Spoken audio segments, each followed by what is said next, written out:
Hi, and welcome to another episode of Nursing Your Way to Wealth, where a mental health nurse and an accountant talk about wealth creation, personal development, and financial independence in the UK to help you live the life you deserve. Hi guys, thank you for coming back. So today we're talking about earning some extra income, and this is probably going to be a series of maybe two or three different episodes. But the one today we're going to focus on property and some of the things where you may or may not be aware of opportunities to earn that little bit more money.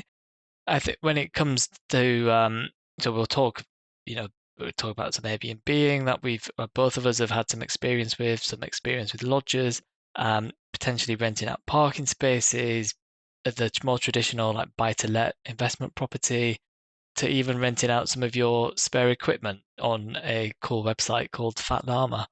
And the whole idea with this is trying to, using some of your time to generate a little bit of extra money, which you can then use to build wealth, whether that be paying down mortgages, paying down debts, investing, building up emergency fund.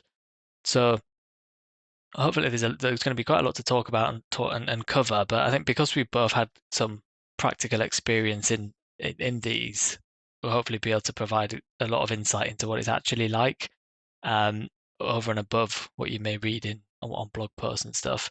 So yeah, I don't know if we start maybe with Alex, if you want to talk about maybe some of the things that you've done before with regard to kind of earning a bit of extra income from your property. Sure. So yeah, this is going to be a couple of parts in this series about just what we can do to earn some extra income because I mean, sometimes money solves problems, right? So having some extra spare would be, I think, always welcome. So when I met my wife, she already had a house, and after I moved in, I kind of we over dinner kind of broached the question of what can we do with the we've got two kind of small spare rooms upstairs, bedrooms that we don't use. And she said, I've had lodgers in the past, hated it. And I said, well, how about we do some Airbnb from here? And fortunately, we live in Kent, kind of fairly close to like the ports of like Dover and Folkestone, quite close to Ashford International Train Station, and Canterbury's quite a tourist focused city. So we did a bit of work on that, and actually we ended up doing Airbnb for about 4.5, maybe 5 years in a run. We met some fabulous people and earned some extra cash, and yeah, I really enjoyed it. It was some extra work, but you kind of have to put in the effort to get the reward. So we're going to talk about other things as well. We'll dig a bit deeper on that kind of experience as well. But I feel like under the rent a room scheme, you can earn a good portion of extra money per year, and I think currently that stands at £7,500 per year. And if you can use your property to generate that much extra money, that's a meaningful amount. It's not we're not talking kind of pocket change here. It can be um, not necessarily life changing, but it can accelerate your goals. It can mean you can kind of upgrade your quality or standard of life if you needed, perhaps lift yourself off the poverty line.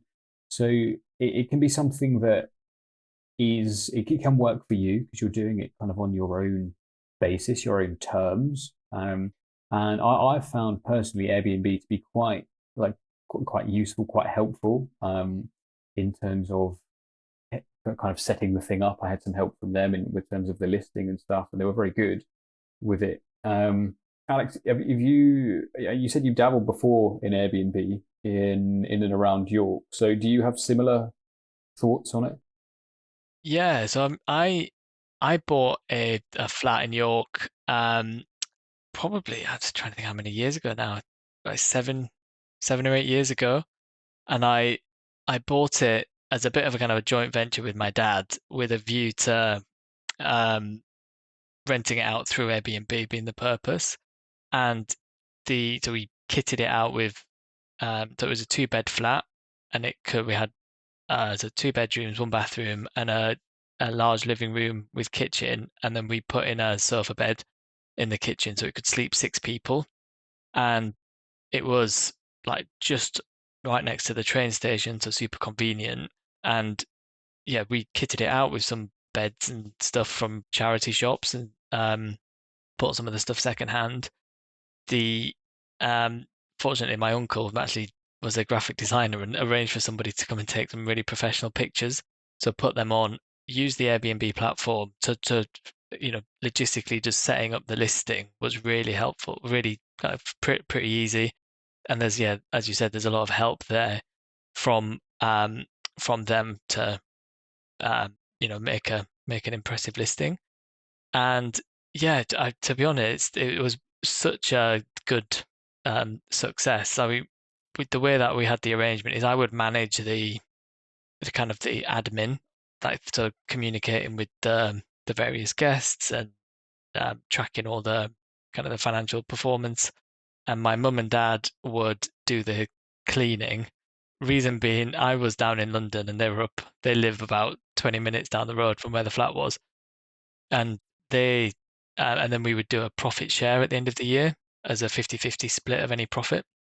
And they used to it was quite nice, and so they were both kind of semi-retired, and it gave them a bit of something to do, and they were still earning a bit of money from it. But I found it, apart from a couple of times where I had some guests who were just left the place in absolute mess, 95% of people were really good, left on time, kept the place really tidy, and yeah, I had absolutely no issues with them. And that for as a venture was very kind of really lucrative and really helped.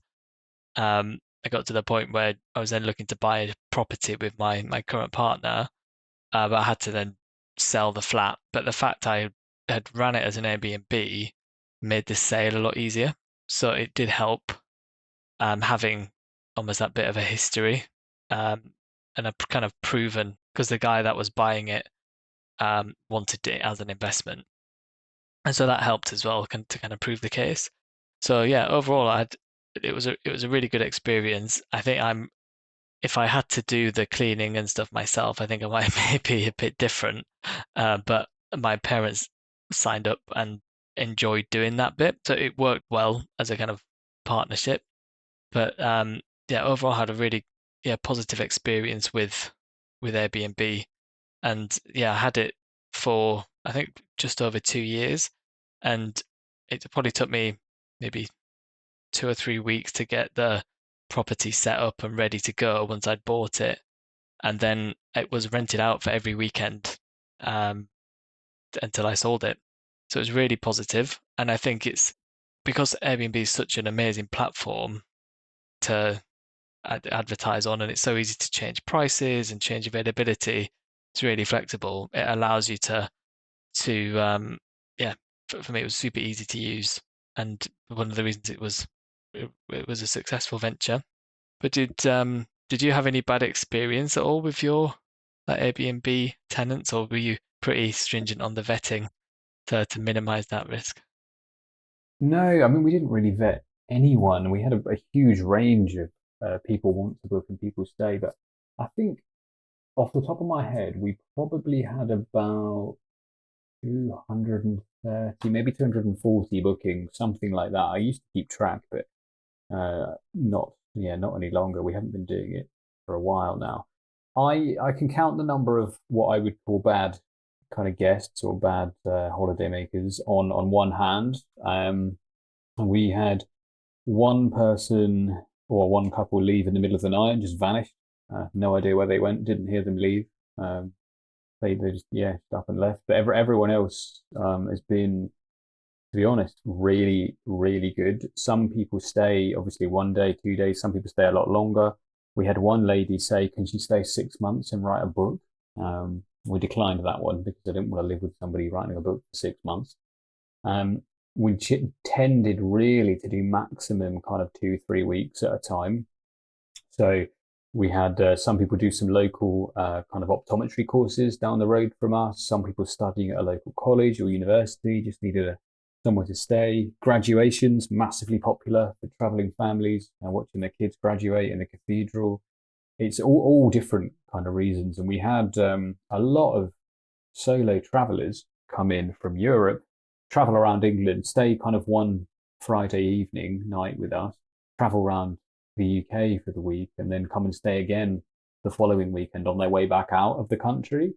And it worked really well for us. We've met some really lovely people from it. I even got invited, my wife and I got invited to one of our Airbnb guests' weddings after he stayed a couple of times with us. I think five or six, like repeat visits.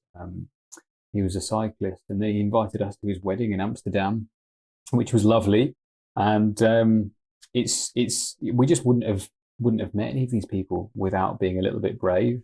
It is a bit strange, to be honest, having someone just randomly turn up and stay at your house. None of them were axe murderers or any kind of murderers whatsoever. And it's just something that I think you get used to it, to be honest. I mean, I put locks on all of our bedroom doors, including my own.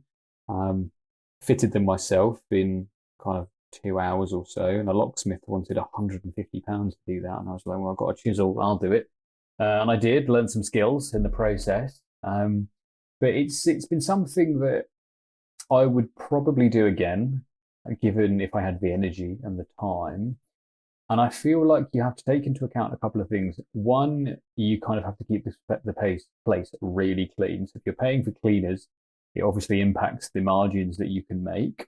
Also, stuff wears out faster, especially bathrooms. I've found we've had to replace ours once within that time frame, just because it's just getting used all the time, and I think just overuse causes it to not be as not clean because we always cleaned it, but things like shower doors and stuff, hinges moving constantly, they kind of get worn out with things like that. So, and we've had an awful lot of decorating kind of redone, not because things were trashed, because things get used. But I think it's a good use of the space. If you're a bit of a free spirit and you're happy to do something like that, we always travel usually by Airbnb as well. So we've really enjoyed that. It's I think I'd be more willing to do it if it was separately kind of contained from us. So we used to live in the house with the guests as well, and I really don't have anything negative to say about it. Nobody ever stole anything. Nobody damaged anything. But yeah, we just had that one couple weirdly dissolve in the middle of the night. Yeah, that's yeah, that is an odd one. My bad experience with guests was more that because quite popular destination in York is for the race course for the races, and some guys had come and basically gone out to the races and got absolutely hammered, and we had them checking out on I think the Saturday morning, and then somebody checking in that Saturday afternoon, so it's a pretty tight turnaround. And my dad went up to the flat and they were basically all passed out on the still in their beds at like 11 o'clock. So yeah, some funny yeah, we laugh about it now. But I think you made some really good points just on the practicalities of stuff does wear out quicker because you have people in, but it's a nice way of yeah, meeting people, earning a little bit more money, and it's short term. And I guess the other alternative to kind of having the Airbnb is to have a more permanent, like have like a lodger in your house. And you mentioned about the £7,500 allowance that you have. So me and my partner in media, we take advantage of that. So we've got a lodger, and we've had lodgers in our house on and off for about 18 months. So we've had how many people? Um, 5, 6 people now at lodgers, and usually staying for a period of between 6 and 8 weeks. The current lodger we have is staying for at least 1 year, um, and that is very much it's a big decision because it's more of a um, permanent arrangement, but there are practical implications much more of having somebody living in your house with you, um, such as they're using the kitchen space and living there a more normal life alongside you. Whereas I guess if you've got Airbnb guests, they're using your house as a base to then go and explore, so they're probably around a bit less. So it is that there is sacrifices and things to get used to, but we found it. really positive. And for us, we want to clear the mortgage or be in a position where we'd be able to sell the property to then move somewhere else and buy a house for cash. That's like our goal, and the income that we get from the lodger is helping put, accelerate that goal. We're quite fortunate in that our house is on a townhouse, so it's on 3 levels, and the top level there's a kind of separate bedroom and bathroom, and like we then have the middle floor, so it's naturally a segregation as opposed to all living on one floor if you're in a house or like an apartment. So I think for us it's the impact is less, that you feel the impact less than if you were all like sharing one living room or sharing one bathroom. Um, but we found that, yeah, similar to you, you meet some really interesting people. You can talk, people come from all sorts of backgrounds. You can talk about anything. And yeah, we've never met anybody that's been that we've not liked. And there's more of a upfront interviewing process before renting out, and there's a contract. And we use like Spare Room as our platform for that. And I'd recommend if anybody's thinking of doing that, then look on that, the Spare Room. Whenever we put an advert out for our room, we've taken some really nice pictures and we've kind of staged the house so it looks nice. And I mean, it is, it's not just a one-off. We tend to keep the house clean, and we ask our lodgers to do the same. But we get inundated with requests from people keen to keen to move in, and we are, just outside of London, but not on the main kind of tube lines or anything. So it's a train into central London. So it's not on the kind of commute. It's on the commute belt, but it's annoyingly expensive commute, unfortunately. So, but even that, the amount of people we get requesting to come and see the room has been really good. And yeah, you can earn £7,500 a year tax free by doing that. So, that's an extra, what would that be? £11,000 if you're a basic rate taxpayer, or an extra like 15,000 if you're a higher rate taxpayer of gross income.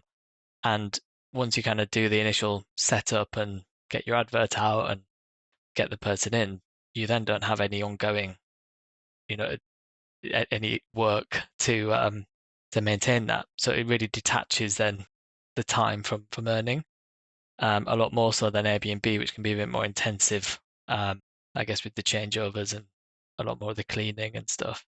But yeah, we found it a really useful source of income, and you know there isn't, if you think 5 days a week you're at work usually, and so is the lodger, and so there's a really limited day-to-day interaction. Um, just as people are busy and people live busy lives generally, so it's not like you've been forced into a kind of a campsite with them when, like in the Celebrity Get Me Out of Here jungle. It's nothing like that. But yeah, I don't know if I know you said, Alex, at the top of the call that Nicole had had lodgers previously and didn't like that idea. But I don't know if you've ever, yeah, thought again about that since kind of finishing up with the Airbnbs. I haven't thought about it. I was just looking at the Spare Room website that you mentioned, and actually, there's quite a lot of, like, you can probably find somewhere in a pinch anywhere. Like, I looked at my immediate local area, and there's kind of 8, 9 different options. You can either rent it kind of monthly, weekly, something like that, and it gives you pictures and etc. It seems very kind of well executed, a lot like Airbnb. It's the execution that makes the difference. There are loads of kind of room rental places, but Airbnb's kind of taken the lion's share of that. And I was just looked up as well that Airbnb's revenue for 2023, £9.91 billion, which is a ridiculous number. And it went up it's an 8.39 billion increase over 2021. Wow. Oh yeah, I guess that was Insanity. COVID, wasn't it? But Yeah, likely, but it's yeah, insane when you think it's like the biggest almost hotel room provider now doesn't actually own any hotels. It's literally a platform. no, it's just renting space in people's houses that already exist, and it's enabled people to pay their mortgages. I mean, my wife and I used ours to pay some of our mortgage down. We also bought a camper van to travel in. It was really quite useful. And last thing on Airbnb, right? We don't work there, but we've just used it to good effect. The book called The Upstarts by a guy called Brad Stone talks about the rise of Airbnb and Uber as companies, and I found that really kind of interesting and as an enjoyable listen. I listened to one of the books I've listened to on my commuting. Yeah, that's Upstarts by Brad Stone. So yeah, Alex, my thoughts on lodges right now are probably not.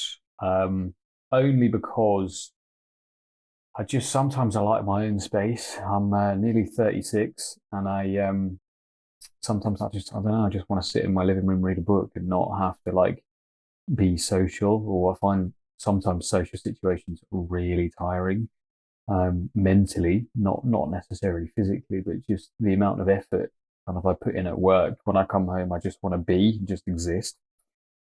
So yeah, no, I don't think I'll ask my wife and let you know what she thinks, but I pretty much think she's going to say no.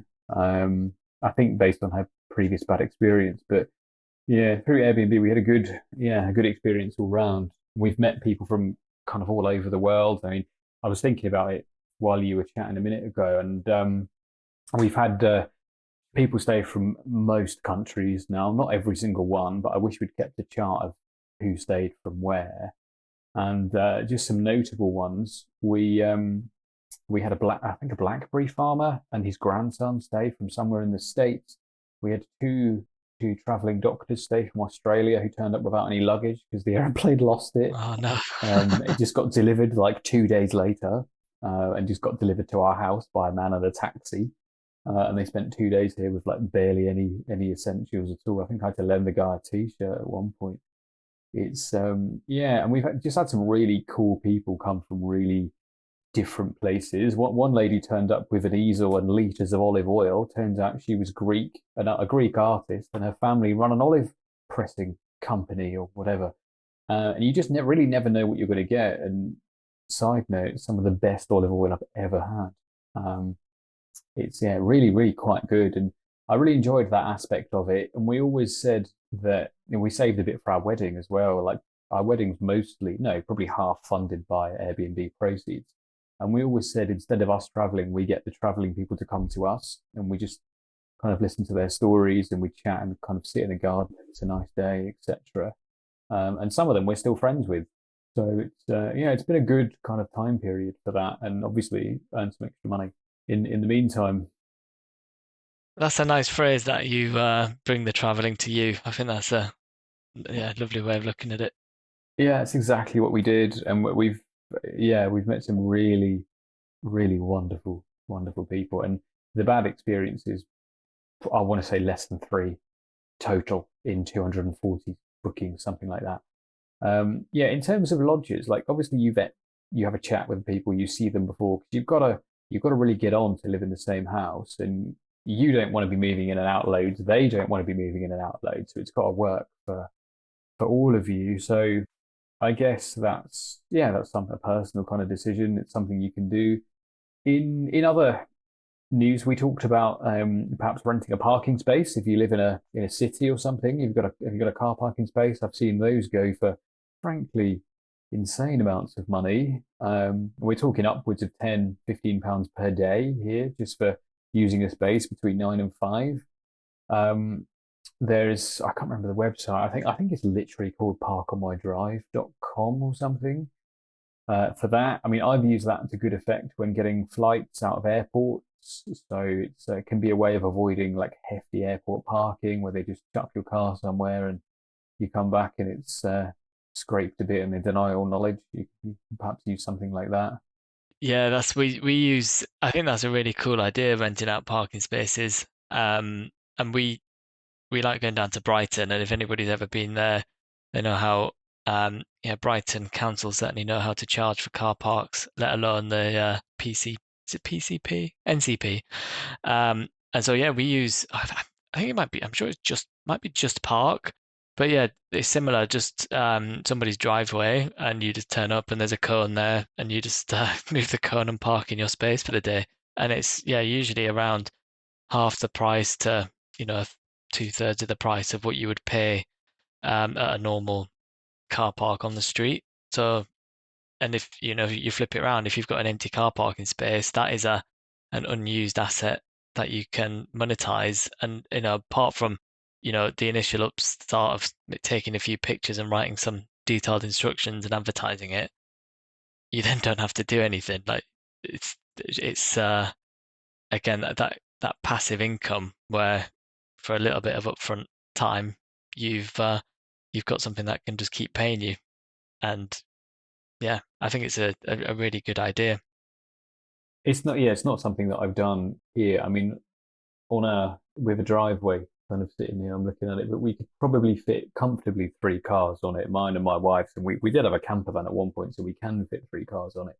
But I don't know if anyone would pay to rent a space from me. I don't know. There's loads of cars here, and they kind of line the street, so I might um, yeah, I might kind of dig a bit into it, but whether whether it would be worth it, I don't know. Living kind of not in a city outside of anything major, yeah, it could be doable, but also could not. Um, but yeah, again, another way you could save a bit of money. I mean, that money you save on not paying Brighton parking will probably buy you lunch. Yeah, definitely. Well, we normally take sandwiches with us, but we'll buy something with buy something with it. Of course you do. Yeah, that sounds like a you thing.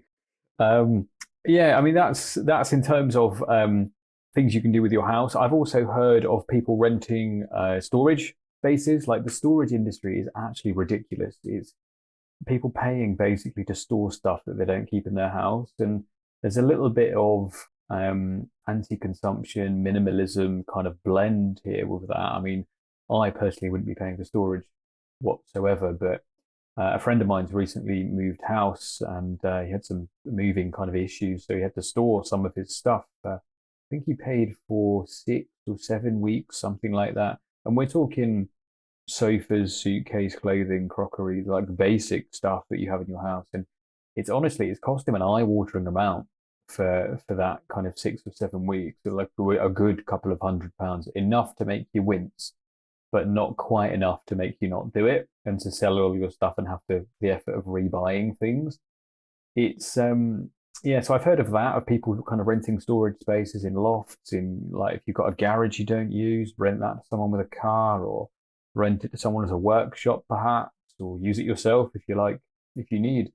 It's just odd things that you could monetize that perhaps you don't really think about, and it could generate you a consistent kind of cash flow. I mean, I have an old friend of mine who was massively into classic cars, and he once bought I can't remember the model of it, but some kind of really old Ford or Vauxhall or something, I don't know.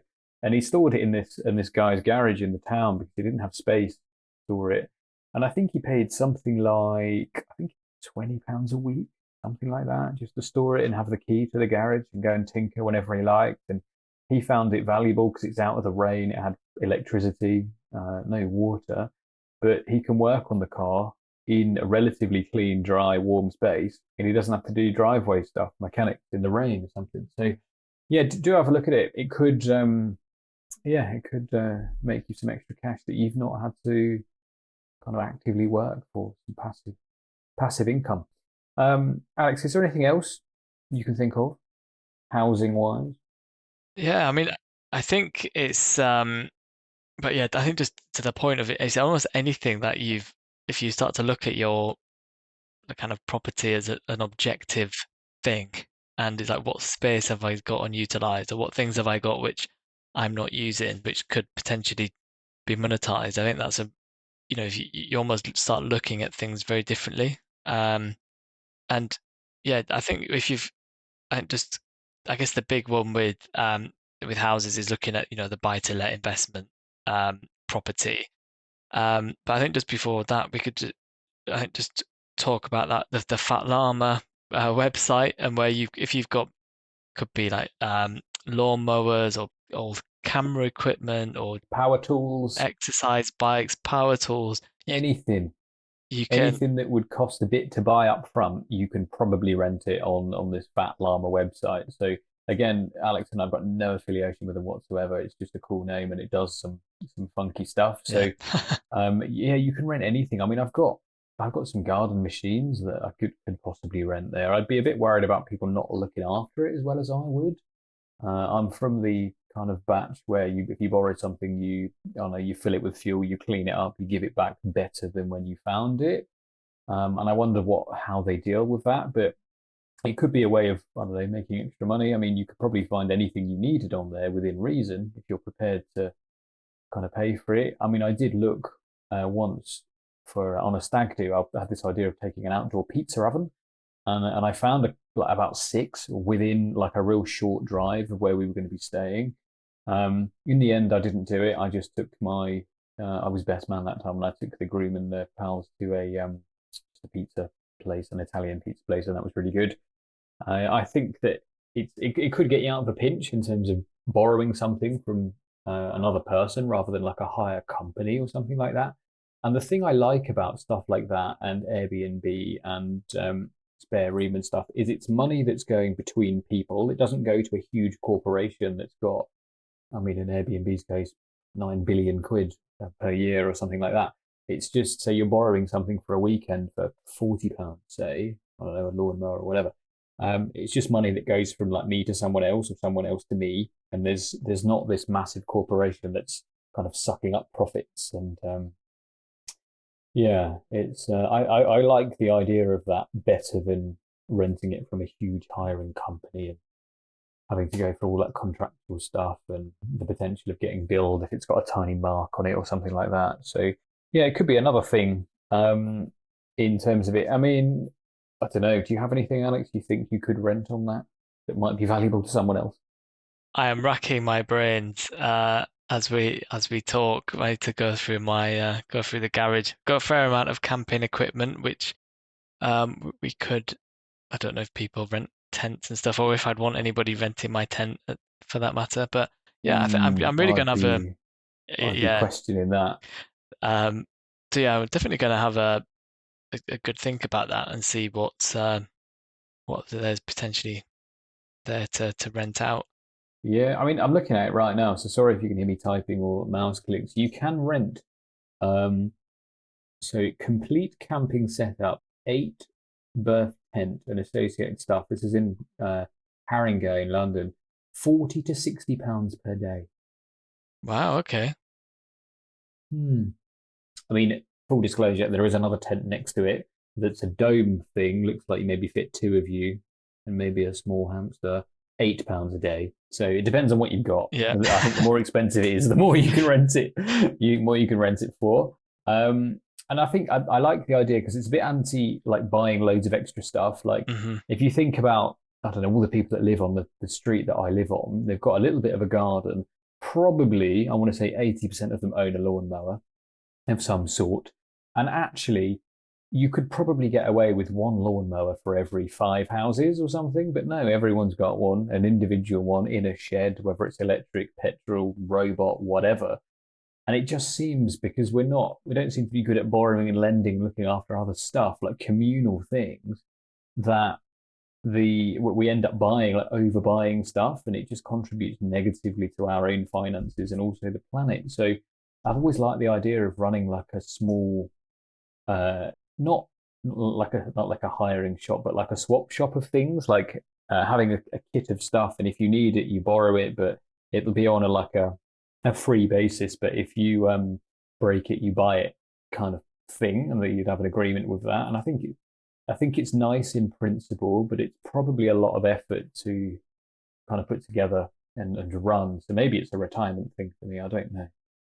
Yeah, I think that's a nice idea, and I think it's to the point of yeah, that on the store. I don't know if people have just run away with all your stuff, but I think that to the point of overbuying and just having, yeah, if you were to look on any street and basically every house has got the same, you know, kind of things in it, and very rarely used items. I imagine every house has got them all, and then hence the massive increase in the self-storage industry, which I think is only going to get bigger.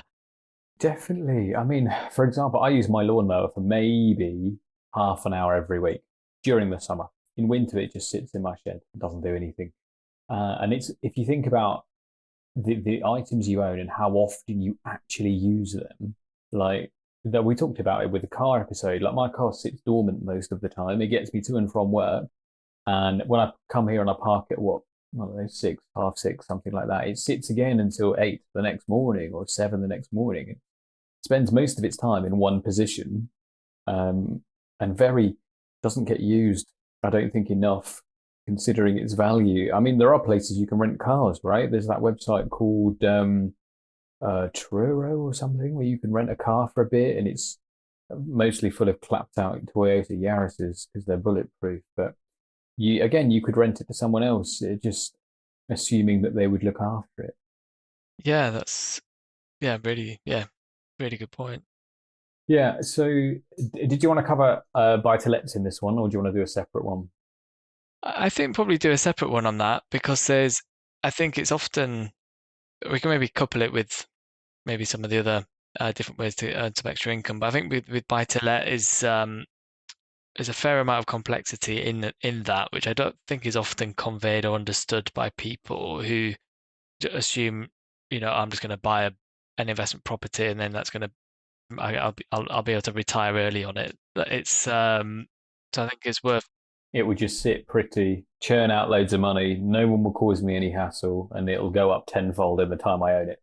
Exactly, and it's often so simplistic is the understanding of it, but actually when you kind of get underneath it and look at well what buy-to-let mortgages are like and the how expensive they are to remortgage and the tax that you would pay, it's I've looked into it in a fair amount of detail and I cannot get it to pay. I've not found a property yet that has been able to be cash flow positive after tax across a year. Really? Wow. So actually, that's really difficult. So people going in a bit naive, not accountancy heads, kind of digging into the actual numbers and just believing that it'll be okay. I think a lot of that comes from over the past, I don't know, 20, 25, 30 years, something like that. There's been this back and forth with landlords and renters and pros and cons on both sides. And I think the kind of the government changes, tax changes in it have made it less favorable. But yeah, let's do one on that and we'll dig in. We'll dig into kind of some extra numbers and stuff. And I have some stories of both renting a property myself, like me being the tenant. And also a member of my family does have a rental property, and I've got some interesting stories about that, to say the least. And it's a lot more effort than I anticipated. A lot more effort. It's literally like having a job. Yes, I'd be really keen to hear about that. Okay, let's do that next time. Just to close this one off, here's a random question for you. Do you have a favorite band or piece of music or artist? I do. My favorite band is Oasis, and yeah, hard to choose a song, but I got probably like the Master Plan, Live Forever, Wonderwall, any of those. Slide Away is a good one.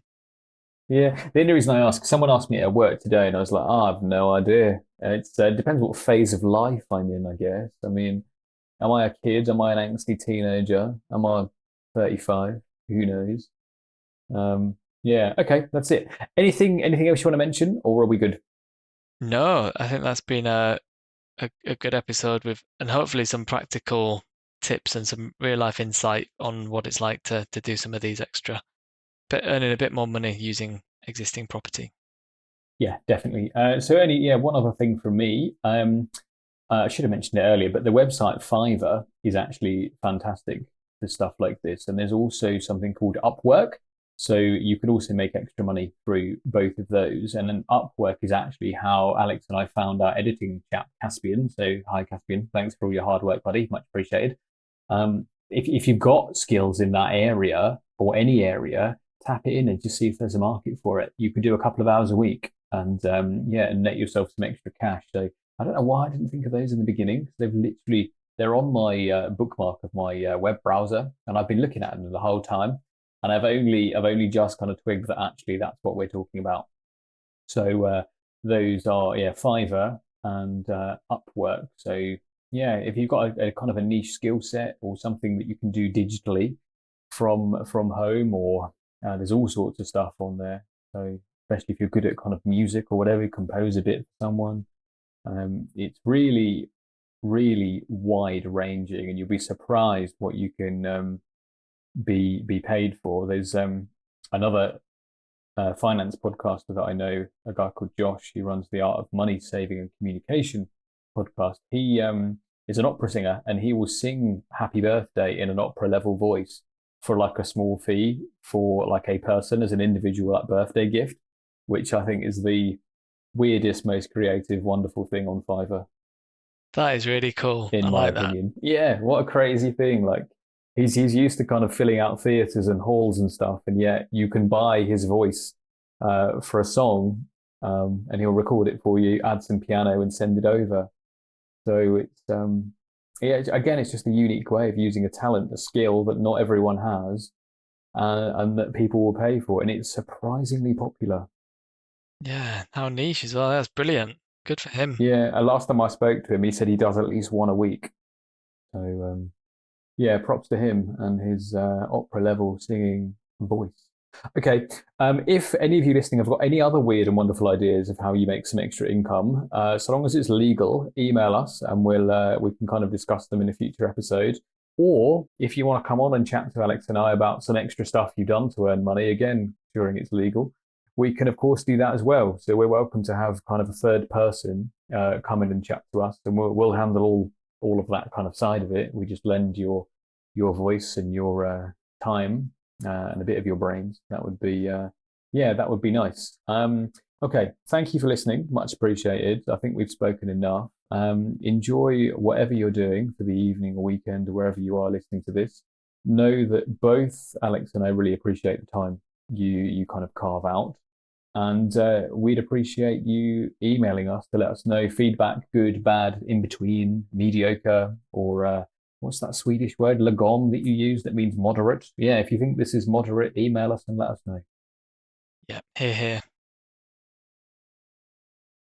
None of what we discuss on the show is to be considered financial or health advice, and we recommend you always do your own research or consult an independent financial advisor or a doctor when making your financial or health decisions.